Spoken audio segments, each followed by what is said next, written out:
بدليل أن الفكر قد ينتهي إلى نتيجة كحدوث العالم وقد ينتهي إلى نتيجها كقدم العالم فأحد الفكرين خطأ حينئذ لا محالة وإلا لازم اجتماع النتيجين فلا بد من قاعدة كلية لو رؤيت لم يقع الخطأ وہ بعد میں پڑھتے ہیں.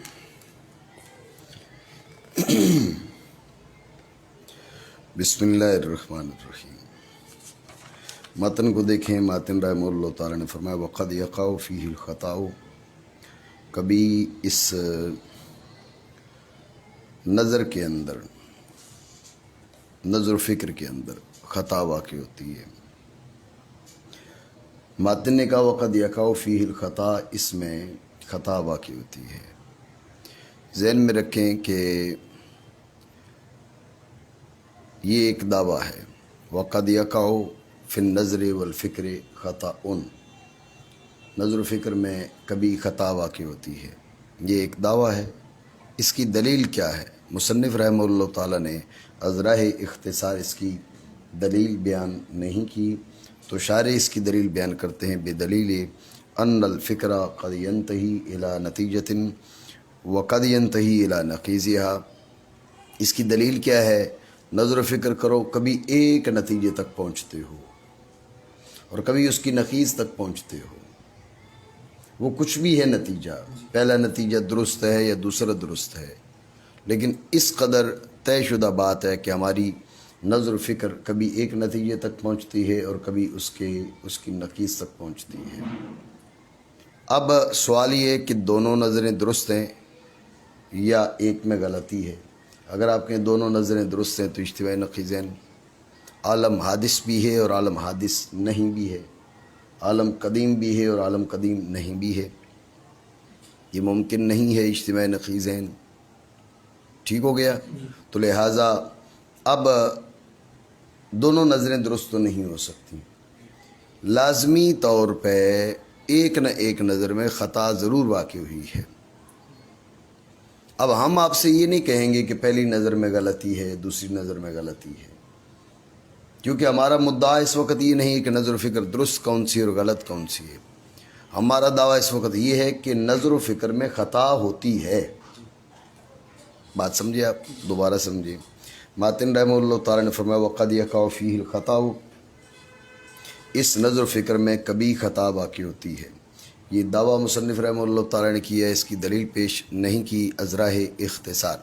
تو شارح علیہ رحمہ اس کی دلیل پیش، شارح جو ہے وہ اس کی دلیل پیش کرتا ہے. علیہ رحمہ عادتاً نکل گیا، ورنہ شیعوں کے لیے تو علیہ رحمہ ہے ہی نہیں نا جی. ہاں علیہ اللہ نہ کر، علیہ اللہ نہ کر لیں، یہ چلے گا نا جی. ہاں تو یہ ہے کہ مصنف رحمہ اللہ تعالیٰ نے جو ہے کیا وقد یقع فیہ الخطا یہ کہا تو دلیل پیش نہیں کی. تو شارح دلیل پیش کر رہا ہے اور کوئی بات نہیں ہے.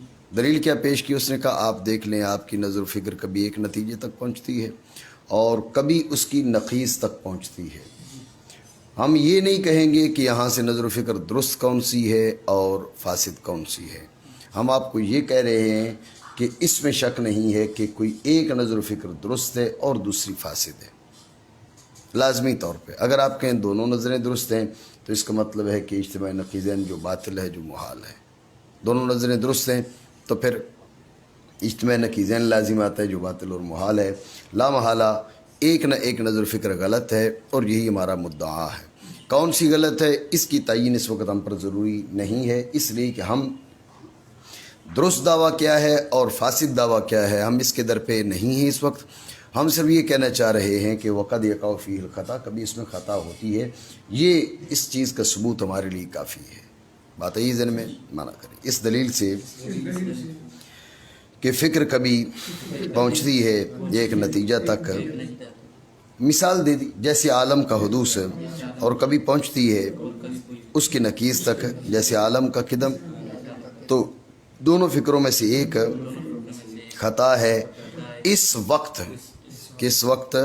یعنی جب کہ کبھی ایک نتیجہ تک اور کبھی اس کی نقیض تک، کبھی ایک نتیجہ تک اور کبھی اس کی نقیض تک. جب یہ معاملہ ہے تو اس وقت فأحد الفکرین حین انتہائی الی نتیجۃ و انتہائی الی نکیزہا. سمجھے بات کو؟ تو دو فکروں میں سے ایک خطا ہے اس وقت لازمی طور پہ. آپ کہتے ہیں کہ اس سے ضروری تھوڑی ہے کہ بھئی کوئی ایک فکر کیا ہو وہ فاسد ہو، کسی ایک کا فساد ضروری ہو. تو اس کا جواب دیتے ہیں کہ وَإِلَّا لَازِمَ اجتماع النقیضین. اگر آپ اس بات کو نہیں مانیں گے، اگر یہ بات نہیں تسلیم کی جائے گی تو اجتماع نقیضین لازم آئے گا، اجتماع نقیضین باطل و محال ہے. ورنہ لازم آئے گا دو نقیضوں کا اجتماع. کون کون سی دو نقیضیں؟ عالم حادث ہے اور عالم قدیم ہے. عالم حادث ہے اور عالم قدیم. بات سمجھ رہے نہیں جی؟ پڑھو. فلا بد من قاعدة كلية لو رؤيت لم يقع الخطأ في الفكر لم يقع الخطأ في الفكر وهي المنطق فقد ثبت احتياج الناس إلى المنطق. وہ بعد میں پڑھتے ہیں. متن کو دیکھیں. وقد يقع فيه الخطأ فاحتيج إلى قانون يعصم عنه في الفكر. فاحتیج الی قانون یعصم عنہ فی الفکر. تو ماتن نے کہا وقد یقع فیہ الخطا، کبھی اس میں خطا واقع ہوتی ہے. اس کے بعد کیا کہا کہ فاحتیج الی قانون، پس ایک قانون کی حاجت ہے. کیا ایک قانون کی حاجت ہے. قانون کسے کہتے ہیں؟ شارح نے اس کی وضاحت کے لیے کہہ دیا فلا بدہ من قاعدۃ کلیۃ. من قاعدۃ کلیۃ، قانون سے مراد قاعدہ کلیہ ہے اور کوئی بات نہیں. ٹھیک ہو گیا. ماتن نے کہا فاحتیج الی قانون، ایک قانون کی محتاجی ہے، ایک قانون کی حاجت ہے. قانون کسے کہتے ہیں؟ شارح نے اس کی وضاحت کے طور پہ کہہ دیا فلا بدہ من قاعدۃ کلیۃ، قاعدہ کلیہ. سمجھ آئی بات کی؟ نہیں آئی؟ ایک ایسا قانون یعصم عنہ فی الفکر، وہ قانون کیا کرے؟ خطا سے بچائے فکر کے اندر. کیا تو جو ہے اعتراض یہ کہ ابھی آپ ہمیں یہ بتائیں کہ منطق کی تدوین ہو چکی یا نہیں ہو چکی؟ ہو چکی. بھائی جب منطق کی تدوین ہو چکی تو ہم آپ سے پوچھتے ہیں کہ منطق عاصم عن الخطا فی الفکر ہے یا نہیں ہے؟ اگر آپ کہیں نہیں ہے تو جس مقصد کے لیے آپ نے تدوین کی ہے وہ مقصد حاصل ہی نہیں ہے. اور اگر آپ کہیں کہ عاصم عن الخطا فی الفکر ہے تو ہم پوچھتے ہیں منطق کی تدوین کے بعد پھر یہ خطائیں جو واقع ہو رہی ہیں یہ کیسی؟ اعتراض سمجھے؟ یہ اعتراض تو اس کا شارح نے جواب دیا لو رویت لم یقع الخطا فی الفکر. اصل بات سمجھو کہ سوال کہاں سے پیدا ہوا. مصنف رحمہ اللہ تعالیٰ نے یہ نہیں کہا الا قانون لو رویہ لم یقع الخطا فی الفکر. یہ لو رویہ یہ الفاظ مصنف رحمہ اللہ تعالیٰ نے نہیں بولے. سمجھ رہے بات کو؟ جب مصنف علیہ الرحمہ نے یہ الفاظ لو رویہ کے نہیں بولے، اس بنیاد پر اعتراض ہوا. تو شارح نے انہوں نے کہا نا یعصم عنہ فی الفکر، فکر میں خطا سے بچاتا ہے، وہ قانون بچائے گا. یہ نہیں کہا کہ رعایت کرو تو بچائے گا. اعتراض اس لیے بنا ہے. میری بات آپ سمجھ رہے نہیں؟ ٹھیک ہو گیا.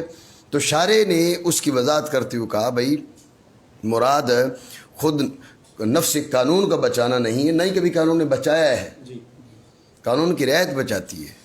بات آئی ذہن میں؟ دوبارہ سمجھیں توجہ سے. ماتن نے کہا فاحتیج الی قانون یعصم عنہ فی الفکر، ایک قانون کی محتاجی ہے جو فکر میں خطا سے بچائے گا، فکر میں خطا سے بچاتا ہے. ہم پوچھتے ہیں کہ منطق کی تدوین ہو چکی یا نہیں ہو چکی؟ لازمی طور پہ ہو چکی. اب ہم پوچھتے ہیں کہ یہ منطق عاصم عن الخطا فی الفکر ہے یا نہیں ہے؟ اگر منطق عاصم عن الخطا فی الفکر نہیں ہے تو جس مقصد کے لیے آپ نے اس کی تدوین کی ہے وہ مقصد تو حاصل نہ ہوا. اور اگر یہ عاصم عن الخطا فی الفکر ہے تو پھر بتائیے یہ جو خطائیں واقع ہو رہی ہیں یہ کیوں واقع ہو رہی ہیں؟ اعتراض آپ سمجھے؟ جی یہ اعتراض ہے. تو اس کا شارح نے جواب دیا. شارح نے کہا لو رویت، بات یہ کہ یعنی ہم اختیار کر رہے ہیں پہلی شک کو. آپ نے کہا منطق مدون ہو چکی نہیں ہو چکی؟ ہم نے کہا مدون ہو چکی. آپ نے کہا عاصم ہے نہیں ہے؟ ہم نے کہا عاصم ہے. آپ نے کہا عاصم ہے تو پھر کیسی یہ خطائیں کیسی ہیں؟ تو اس کا جواب دیتے ہوئے کہا لو رویت بات ہے کہ نفس قانون عاصم نہیں ہے بلکہ قانون کی رعایت عاصم ہے. نفس قانون عاصم نہیں ہے بلکہ قانون کی رعایت عاصم ہے. اگر رعایت کی جائے تو خطا نہ ہوتی، جو رعایت نہیں کرتا اس وجہ سے خطا ہو رہی ہے. آپ سمجھی بات؟ نہیں سمجھے؟ ٹھیک ہو گیا. لیکن خارجی طور پر اعتراض ہو جائے گا کہ پھر مصنف رحمہ اللہ تعالیٰ نے یہ جملہ کیوں نہیں بولا، انہوں نے یہ کیوں کہا یا سمعانہ فی الفکر، خود نفس قانون کو عاصم قرار دی ہے. بات آپ سمجھے نہیں سمجھے؟ مصنف رحمہ اللہ تعالیٰ نے قانون کی رعایت کو عاصم نہیں کہا، نفس قانون کو عاصم کہا. تو اعتراض تو بنتا ہے. بات سمجھے نہیں؟ یہ اعتراض تو اس کا جواب یہ ہے کہ مصنف رحمہ اللہ تعالیٰ نے جو افہام ہیں، جو معروف معنی ہیں اور عرف اور تفاہم میں عرف ہے، اس پر اعتماد کرتے ہوئے یہ الفاظ نہیں ادا کی لفظ رعایت کے. ہر شخص سمجھتا ہے قانون کی رعایت ہی نہ کی جائے تو وہ قانون کیسے بچائے گا؟ قانون کو ایسا جاندار حیوان تو ہے نہیں کہ ہر ایک کو جو ہے وہ خطاؤں سے اور غلطیوں سے بچاتا رہے. قانون کی رعایت ہی بتاتی ہے. تو مصنف رحمہ اللہ تعالیٰ نے جو تفاہم عرف ہے اس پر اعتماد کرتے ہوئے کیا کیا، آپ نے خود عصمت کی نسبت قانون کی طرف کر دی. ورنہ ہر عام و خاص جانتا ہے کہ نفس قانون عاصم نہیں ہوتا، قانون کی رعایت عاصم ہوتی ہے. بات سمجھے نہیں؟ تو شارح کی طرف سے جواب کیا، مصنف کی طرف سے جواب کیا بنا کہ آپ نے تفاہم عرف پر اعتماد کیا. بات ہے ذہن میں. آپ دیکھیں نا، آپ نے اصول شاشی وغیرہ میں یہ معنی پڑھے کہ بھائی جہاں پر حقیقت کو چھوڑ دیا جاتا ہے، ٹھیک ہے نا. تو اس لحاظ سے اب یہاں پر نفس ویسے عصمت کی اسناد قانون کی طرف ہو رہی ہے، لیکن نفس قانون عاصم نہیں ہوتا، یہ آرام و خاص جانتا ہے اور وہ ہو بھی نہیں سکتا. آپ کے سامنے قانون پڑا ہے، آپ اس کی خلاف ورزی کرتے ہیں تو اس کا مطلب کیا ہے؟ وہ قانون آپ کو کیسے اٹھ کے بچائے گا؟ بات ہے ہی ذہن میں مانا کریں. بس ضروری ہے قاعدہ کلیہ اگر اس کی رعایت کی جائے نہ واقع ہوگی خطا فکر میں. اب اعتراض یہ ہے کہ بہرحال مصنف نے بھی کہا وہ المنطق، تو وہ ضمیر کا مرجع قانون ہے، تو شارح نے بھی کہا وہی المنطق، یہ ضمیر کا مرجع قاعدہ ہے. مصنف نے ہوا ضمیر مذکر اس لیے لائی کہ قانون مذکر تھا، شارح نے یہ ضمیر مؤنث اس لیے لائی کہ قاعدہ مؤنث ہے. ٹھیک ہو گیا. اور وہ منطق ہے. جی فقد ثبت احتیاج الناس الى المنطق في الاسمة عن الخطأ في الفكر بثلاث مقدمات. الاولى ان العلم اما تصور او تصديق، والثانية ان كل منهما اما ان يحصل بلا نظر او يحصل بالنظر، والثالث ان النظر قد يقع فيه الخطأ. هذه المقدمات الثلاثة تفيد احتياج الناس في التحرز عن الخطأ في الفكر إلى قانون، وذلك هو المنطق. وعلم من هذا تعريف المنطق أيضا بأنه قانون يعصم مراعاة الذهن عن الخطأ في الفكر. فها هنا علم أمران من الأمور الثالثة من الأمور الثلاثة التي وزيت المقدمة لبيانها. بقي الكلام في الأمر الثالث وهو تحقيق أن موضوع علم المنطق ماذا، وتحقيق أن موضوع علم المنطق ماذا، فأشار إليه بقوله موضوعه إلى آخره. ٹھیک ہو گیا. تو مصنف نے کہا فاحتیجا الى قانون یاسم عنہ فی الفکر. فاحتیجا، یہ فا ہے برائے تفریح. اس کا مطلب ہے کہ یہ احتیاج ما قبل پر متفرع ہے. فاحتیجا الى قانون یاسم عنہ فی الفکر، ایک قانون کی احتیاجی ہے. فا ہے برائے تفریح، پس ایک قانون کی احتیاجی ہے، تو یہ احتیاج متفرع ہے ما قبل پر. اس احتیاج کی تفریح ہے ما قبل پر. آپ سمجھ رہے ہیں بات کو؟ تو ما قبل پر جو یہ متفرع ہے، شارح اسی کی وضاحت کر رہا ہے کہ کس کس چیز پر متفرع ہے. شارح کہہ رہا ہے کہ یہ احتیاج متفرع ہے 3 باتوں پر. ذہن میں رکھیں فا ہے تفریعیہ، اس لیے اس وضاحت کی ضرورت پڑی ہے کیونکہ شارح نے احتیاج سے پہلے فا تفریعیہ لائی، مشعر کہ یہ احتیاج ما قبل پر متفرع. تو اب ما قبل میں کس کس بات پر متفرع ہے. شارح یہی وضاحت کر رہا ہے. کہا یہ 3 مقدموں پر متفرع ہے. احتیاج الی المنطق ذہن میں رکھنا 3 مقدموں پر متفرع ہے. نمبر 1 علم کی 2 قسمیں تصور اور تصدیق. وجہ ہے علم کی بولنا نہیں ہے آپ نے ہیں آپ بولیں. علم کی 2 قسموں پر متفرع وہ تصور اور تصدیق. تو علم کی 2 قسمیں تصور اور تصدیق. ان میں سے ہر ایک یا حاصل بلا نظر و فکر ہے یا حاصل نظر و فکر سے ہے. ٹھیک ہو گیا. نظر و فکر میں خطا ہوتی ہے. 3 مقدمے. علم کی 2 قسمیں تصور تصدیق. تصور تصدیق میں سے ہر ایک یا حاصل بلا نظر و فکر یا حاصل بن نظر والفکر.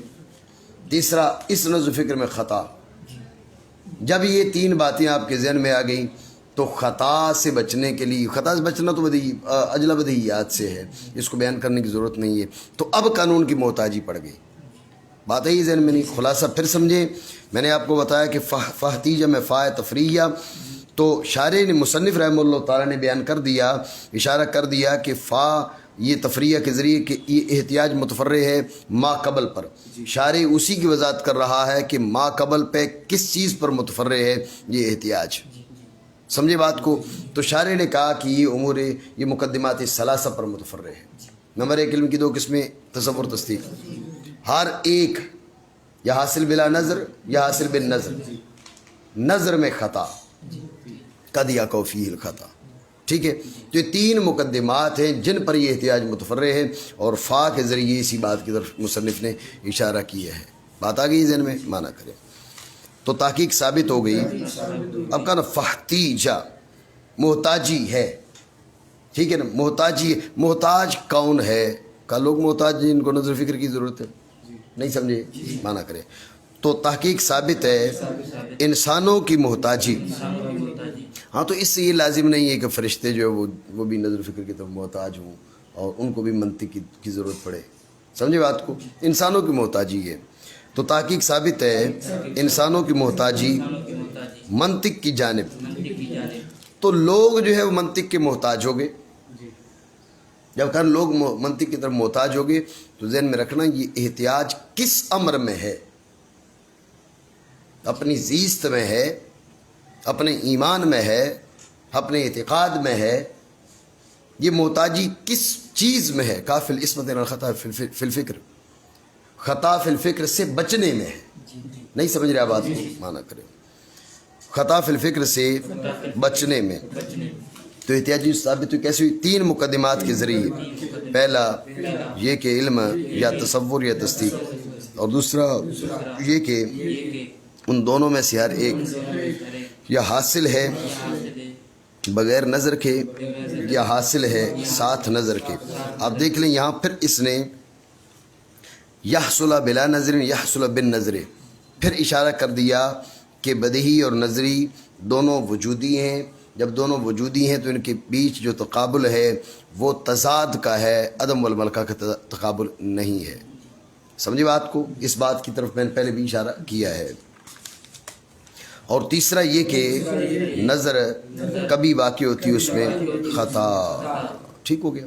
تو یہ تینوں مقدمات افادہ کرتے ہیں. اب وہ اسی لیے فا تفریح ذکر کی تھی. افادہ کرتے ہیں انسانوں کی محتاجی کا خطا فی الفکر سے بچنے میں ایک قانون کی جانب، اور وہ قانون کیا ہے؟ اور وہ قانون منطق ہے. بات ہے یہ ذہن میں نہیں؟ ٹھیک ہو گیا. بات سمجھے؟ ماتن رحمہ اللہ تعالیٰ آگے فرما رہے وہ موضوع آگے موضوع شروع کر دیا. اعتراض یہ ہے کہ یہ آپ نے کیا بیان کی ہے؟ کہا جی احتیاج الناس المنطق بیان کی ہے. احتیاج الناس المنطق بیان کی ہے. سمجھے بات کو؟ اعتراض ہے جب یہ احتیاج الناس المنطق ہے تو آپ یہ بتائیے یہ ہو گئی نا وہ غرض کا بیان ہو گیا. تعریف ابھی بیان نہیں کی تو آپ موضوع کی وضاحت میں شروع ہو گئے. اعتراض بنا نہیں بنا؟ یہ اعتراض اس کا شارح جواب دیتا ہے وَعُلِمَ مِنْ هَذَا تعریف المنطق ایضاً بیان ہم نے احتیاج الناس الی المنطق کی ہے، لیکن منطق کی تعریف اس سے معلوم ہو گئی ہے. جی بات سمجھے نہیں؟ قانون یعصم عنہ فی الفکر، یہی تو تعریف ہے منطق کی. ٹھیک ہے، قانون یعصم عنہ فی الفکر، یعنی المنطق قانون یعصم عنہ الخطأ فی الفکر، یہی تو منطقی تعریف ہے. تو تعریف خود معلوم ہو گئی ہے، اس لیے اس کے لیے الگ سے باب باندھنے کی یا فصل باندھنے کی کوئی حاجت نہیں. میری بات آپ نہیں سمجھی، دوبارہ سمجھیں. ماتن نے کہا قانون یعصم عنہ فی الفکر وهو المنطق. تو اب سوال یہ کہ یہ آپ نے کیا بیان کی ہے؟ واضح سی بات ہے، احتیاج الناس المنطق بیان کی ہے. تو احتیاج الناس المنطق جو امور ثلاثہ مقدمہ کے اندر بیان کیے جاتے ہیں، ایک اس منطق اس فن کی تعریف ہے، غرض ہے اور موضوع ہے. ان میں سے غرض کا قائم مقام ہے یہ احتیاج الناس المنطق. جب یہ غرض کا قائم مقام ہے تو سوال یہ ہے کہ رہ گئی کیا تعریف؟ تو رہ گئی، کیونکہ آپ موضوع میں شروع ہو چکے ہیں. آپ آگے موضوع بیان کر رہے ہیں مصنف رحمہ اللہ تعالیٰ. تو اس کا شارح نے جواب دیا فقد علم وعلم من هذا تعریف المنطق ایضا. بیان ہم نے احتیاج الناس المنطق کی ہے، لیکن منطق کی تعریف یہاں سے معلوم ہو گئی ہے. پتہ چل گیا کہ وہ قانون یعصم عن الخطأ فی الفکر. سمجھو بات کو؟ تو تعریف معلوم ہو چکی ہے، نئے سرے سے باب باندھ کر اس کی بات لانے کی کوئی حاجت نہیں ہے. سمجھے مانا کر. اور معلوم ہو گیا، معلوم ہو گئی اس سے منطق کی تعریف بھی مطلب جیسے غرض و غایت معلوم ہو گئی. بھی تکرار کے لیے آتا ہے نا. تو وہ تعریف کے بہی طور کے وہ ایک ایسا قانون ہے جو بچاتا ہے فکر میں خطا سے. پھر وہی اعتراض ہوگا کہ جو پہلے بیان کیا کہ بھئی وہ خطا سے بچاتا ہے تو عاصم ہے، تو ابھی خطائیں کیوں واقع ہو رہی ہیں؟ تو اس کے جواب کی طرف اشارہ کرتے ہوئے بیچ میں اشارہ نے کہا یعصم مراعات الذہن عن الخطأ فی الفکر. اس کی رعایت بچاتی ہے. نہیں سمجھے؟ توجہ ہے؟ ماتن نے کہا، شاعر نے کہا مراعات، مفاعلہ، تشارک، یعنی تو اس کی رعایت کرے وہ تیری رعایت کرے گی. تو منطق کا لحاظ کرے گا، منطق تیرا لحاظ کرے گی. تو منطق تیرا کیسے لحاظ کرے گی؟ توجہ ہے؟ تو اس لیے اس کا جواب دیا جاتا ہے کہ یہاں پر مفاعلہ تشارک کے لیے نہیں ہے، یہاں مفاعلہ مبالغہ کے لیے آیا ہے. یہاں مفاعلہ مبالغہ کے لیے آیا ہے، یعنی بھرپور رعایت. آسان لفظوں میں یہ معنی ہوں گے اس کے. یعصم مراعات الذہن، اس کی بھرپور رعایت. آپ کہتے میرے کو منطق آتی، تھوڑی بہت رعایت کرتے، اس کے بعد اس سے صرف نظر کر لیتے، تو وہ اب آپ کو نہیں بچا پائے گا. بلکہ کیا ہوگا، اس کی بھرپور رعایت کی جائے گی تو اس مطلب خطأ فی الفکر حاصل ہو جائے گی. اگر بھرپور رعایت نہیں ہوگی، یہ مراعات مبالغے کے لیے. میری بات آپ سمجھ رہے نہیں؟ جی بہی طور کے وہ ایک ایسا قانون ہے بچاتی ہے اس کی بھرپور رعایت. بات سمجھ رہے ہیں؟ مراعات الذہن، اب بچائے گی کس کو؟ ذہن کو بچائے گی. سمجھے بات کو؟ ہاں، بچاتی اس کی بھرپور رعایت ذہن کو فکر میں خطا سے. ٹھیک ہے، تو اب دو چیزیں ہو گئی معلوم. ایک غرض و غایت معلوم ہو گئی، دوسرا معلوم ہو گئی تعریف معلوم ہو گئی. یہ ایک چیز رہ گئی، اس لیے اس کو موضوع سے بیان کیے. وہ جو اعتراض تھا اس کے جواب میں. تو یہاں معلوم ہو گئے دو امر. ان تین امور سے کہ وضع کیا گیا مقدمہ ان کے بیان کے لیے. باقی رہ گئی کلام امر ثالث میں. وہ کیا ہے؟ اور وہ تحقیق اس بات کی کہ منطق کا موضوع کیا ہے. پہلا تھا تصور، فن کی تعریف. دو باقی تصدیقیں ہیں. ان میں سے دوسری جو تصدیق ہے ان موضوع المنطق ماذا، یہ رہ گئی ہے. پس اشارہ کیا اس کی طرف مصنف نے اپنے قول موضوعہ الی آخرہ سے. توجہ ہے؟ پڑھیں آگے. القانون لفظ یونانی او سریانی موضوع فی الاصل لمثل الكتاب وفی الاصطلاح قضیۃ کلیۃ يتعرف منها احکام جزئیات موضوعها كقول النحاة كل فاعل مرفوع فإنه حكم كلي يعلم منه أحوال الجزئيات. آگے مطالعہ نہیں کیا جی؟ مطالعہ کریں پھر پڑھتے. تھوڑا مطالعہ کر لیے کریں. کیا تھا